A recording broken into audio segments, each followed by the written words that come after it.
jurisprudentielle uniquement, et j'observe que le juge a pris des habitudes d'un questionnement spécifique pour la photographie auquel il n'est nullement obligé par la loi, et j'observe que ce questionnement ne s'exerce le plus souvent que pour la photographie. Est-ce qu'un auteur de roman, on arrive à dire tout d'un coup, ah bah, votre roman n'est pas original? En fait, la question de l'originalité d'un roman se pose lorsque un autre auteur, un autre roman, un autre éditeur, dit mais ce livre qui vient de sortir a été copié. Alors on se pose la question de l'originalité, à travers en quelque sorte le plagiat. Alors pour la photographie, donc, on est aux mains des juges, donc quelqu'un qui a travaillé pendant 15 ans, 20 ans à faire son métier, brutalement, dans un tribunal, voit sa photo considérée comme une photo protégée, dans un autre qu'elle ne l'est pas. Ici à Lyon, des bouteilles et puis des boîtes de purée pour un supermarché dans la région lyonnaise, donc c'est protégeable. À Paris, à tel endroit, une photo d'une installation d'un artiste qui comprend un espace scénique avec différents objets, en toile de fond, une œuvre picturale. Eh bien ça, tout d'un coup, c'est jugé pas protégeable parce que ce n'est pas original. Et pourquoi c'est pas original? Parce que le photographe s'est mis au milieu. Il n'y avait pas d'autre possibilité que de se mettre au milieu. Alors c'est pas protégeable. Donc moi, je pense que là-dessus, il faudrait que nos professions réfléchissent à une modification du code. Ce dispositif est parfaitement propice à tous les abus de la part des magistrats. C'est dramatique. Nous avons connu dans notre syndicat des affaires qui ont été très coûteuses, alors que les dossiers étaient en béton. Ce que j'observe, c'est que dans l'ensemble, ces affaires interviennent souvent, enfin en tout cas dans les affaires dont nous avons eu à traiter, sur des photos de commande. C'est-à-dire qu'on a commandé une photographie, elle a été acceptée par le commanditaire, elle a été rémunérée en droit d'auteur, et puis des mois suivants, des années suivantes en général, l'auteur s'aperçoit qu'on a outrepassé les termes du contrat, c'est-à-dire qu'on a continué à l'exploiter, bien après la période qui était définie par le contrat. Alors on arrive devant le juge avec un dossier qui est en béton, la paternité de l'œuvre, la preuve qu'elle a été rémunérée, acceptée, etc. La diffusion, tout est béton. Et évidemment, lorsque ce diffuseur, cet éditeur va voir un avocat, il dit la seule porte de sortie, c'est de plaider que c'est pas protégeable. Alors on sort des arguments, voilà, on a donné des directives à l'auteur, c'est moi qui ai choisi tel accessoire qui figure sur la photo et c'est pas le photographe, et ainsi de suite. Bon, c'est donc tout à fait catastrophique. Alors, je pense qu'on doit réfléchir à modifier le code pour obliger d'abord le magistrat à argumenter, à motiver sa décision, parce que nous voyons des décisions sur lesquelles il n'y a pas d'argumentaire, on dit c'est pas original, point final. Et puis, il y a peut-être une petite solution pour un certain nombre de cas de figure et qui serait assez simple, et ça concerne ce qui relève de la photographie de commande. Ça consisterait, et notamment dans l'article de la loi de 85 sur la commande en publicité, qui dit publicité au sens large du terme, c'est qu'à partir du moment où la photo a été acceptée comme telle, rémunérée comme telle en tant qu'œuvre commandée, on ne puisse plus ensuite remettre en cause sa qualité d'œuvre protégée. Alors on pourrait par exemple suggérer compléter l'article sur la commande en publicité en disant que l'acceptation qui se traduit par la rémunération ou la publication d'une photographie relevant donc de la commande en publicité emporte automatiquement complète et irréfragable renonciation du commanditaire à contester ultérieurement son caractère d'œuvre protégée dès lors qu'on réclame un supplément de droit.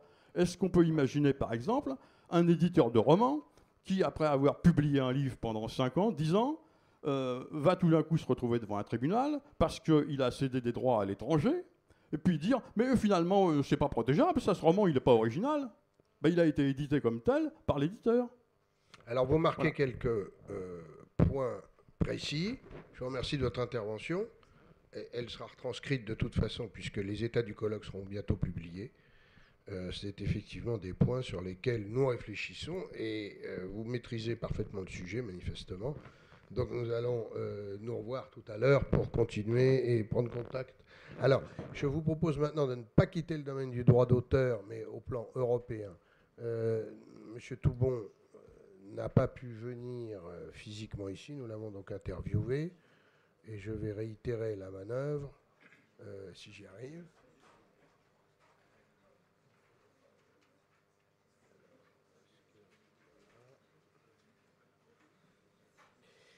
Je demanderai à Maître Caroline Henry d'intervenir ensuite sur le droit d'auteur européen, après que nous ayons regardé ce que dit Monsieur Toubon.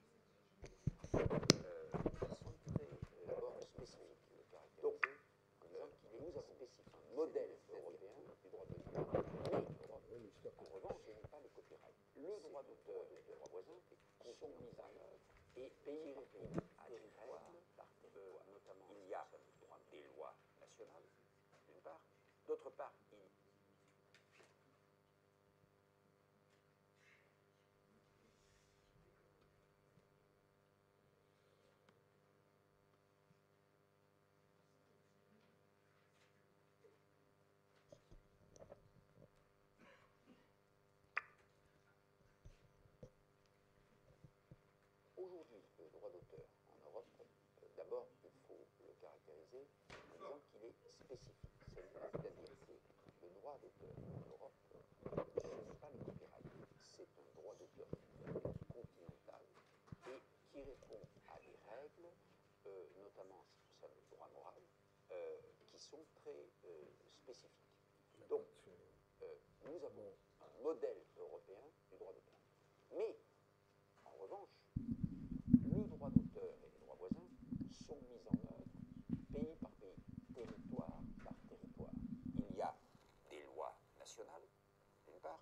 D'autre part, il y a des sociétés de gestion et de répartition des droits qui ont également une assise territoriale et une assise nationale. Donc, c'est vrai qu'aujourd'hui, il n'y a pas ce qu'on pourrait appeler le marché unique du droit d'auteur, comme ça existe pour d'autres biens, pour d'autres services.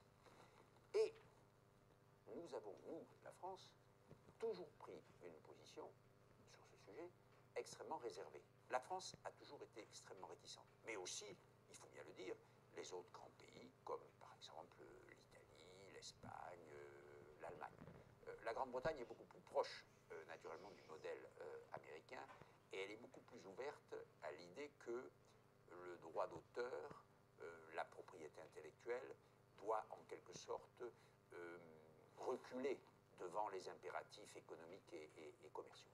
En tout cas, aujourd'hui, c'est toute la difficulté qui existe aujourd'hui, pour parler de manière très concrète, au sein de la Commission européenne, entre d'un côté M. Barnier, qui est le commissaire du marché intérieur et qui est chargé du droit d'auteur, et d'autre part la commissaire qui est chargée de la société de l'information, de ce qu'on appelle le programme numérique, l'agenda numérique, avec un anglicisme, et qui est Mme Creus.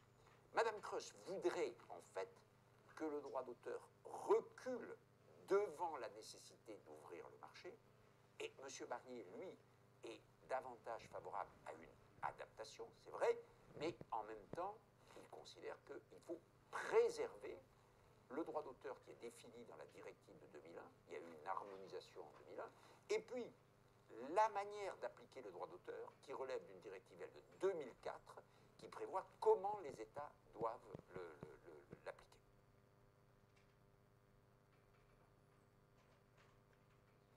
Le numérique pose toujours, je dirais, la même question. Où est-ce qu'on met le curseur entre une application trop rigide du droit d'auteur qui interdit en quelque sorte la création d'une économie numérique, une économie de l'immatériel, une économie fondée sur l'exploitation commerciale de ce fantastique actif que sont les milliards et les milliards d'œuvres, les partitions de musique comme les photos ou comme les jeux vidéo, ou tout ce qui a été créé par les artistes, par l'esprit humain. D'un côté, donc, une application trop rigide qui empêche l'éclosion de cette économie, et de l'autre côté, au contraire, un impérium de l'économie, des sociétés d'informatique, des opérateurs, des réseaux, qui, en gros, s'assoient sur le droit d'auteur, c'est-à-dire sur la rémunération des créateurs. Et on le voit bien d'ailleurs aujourd'hui dans la réalité. Il y a un modèle qui est le modèle des grandes sociétés américaines de l'informatique, des grandes sociétés californiennes.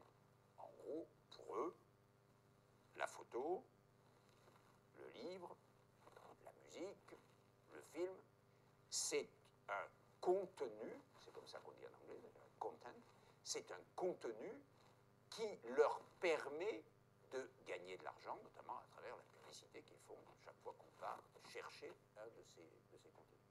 Mais pour eux, la valeur intrinsèque du contenu est négligeable. Et puis de l'autre côté, il y a au contraire un modèle européen, et en particulier français, où on dit non. Si tout ça existe, si par exemple Google ou Apple gagnent beaucoup d'argent, c'est parce qu'il y a une chanson, c'est parce qu'il y a une photo, c'est parce qu'il y a un film, et l'existence même de cette œuvre, la valeur de cette œuvre, elle est à l'origine de ce modèle d'affaires. Et donc, toute la question, derrière la question du droit d'auteur, qui ne doit pas être considérée seulement comme une question juridique, il y a une question économique et sociale. Comment est partagée la valeur entre l'internaute qui se trouve devant son écran et qui clique, de l'autre côté de la chaîne, le moteur de recherche, l'hébergeur, etc., et puis, dans le tuyau, si j'ose dire, ou sur la plateforme, un film, une photo, un morceau de musique, qui est une œuvre, c'est-à-dire derrière laquelle il y a, par définition, un professionnel, un artiste, un monsieur ou une dame qui a fait que cette œuvre, ce que va diffuser la plateforme ou le réseau, existe. On nous a dit, vous allez labelliser des sites. Et ça veut dire quoi? Nous n'avons pas du tout de compétence pour, la loi ne nous a pas donné de compétence, pour vérifier si les sites auxquels nous donnons le label respectent le droit d'auteur. La procédure, elle est simple. Nous recevons une demande de labellisation. Cette demande, c'est quoi? C'est un fichier dans lequel on nous donne la liste des œuvres qui sont sur ce site. Et dans lequel on joint une déclaration sur l'honneur que ces œuvres sont sur ce site avec l'autorisation des ayants droit, l'autorisation de leur auteur. Bien. Mettons cette demande sur notre site et pendant un mois, nous attendons d'éventuelles objections. Il n'y a pas d'objection, nous labellisons. Première hypothèse.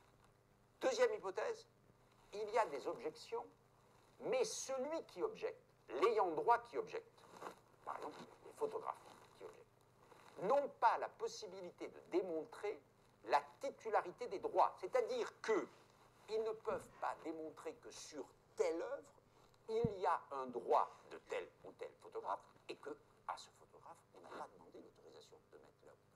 Ils ne peuvent pas le démontrer parce que les instruments dont nous disposons ne permettent pas de le faire. La loi ne nous permet pas d'aller au fond. Et c'est pour ça que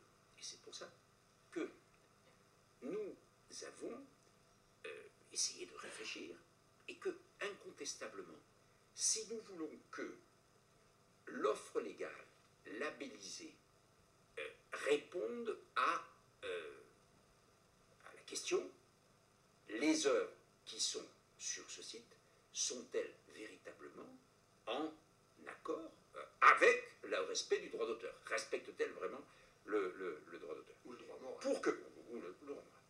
Pour qu'on puisse répondre à ça, il faut qu'on aille plus loin. Et c'est pour ça que dans notre rapport annuel qui vient d'être déposé, rapport annuel de la Hadopi pour l'année 2011-2012, nous avons